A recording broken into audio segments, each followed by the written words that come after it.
Assalamualaikum dan salam sejahtera. Hari ini kami ingin berkongsi mengenai satu inisiatif baharu yang diperkenalkan oleh KWSP iaitu iLegacy.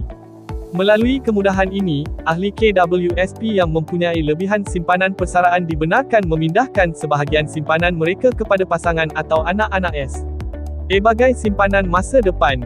Menurut KWSP, langkah ini bertujuan membantu memperkukuh simpanan persaraan merentas generasi, selain menggalakkan rakyat mula membuat simpanan lebih awal demi jaminan hari tua.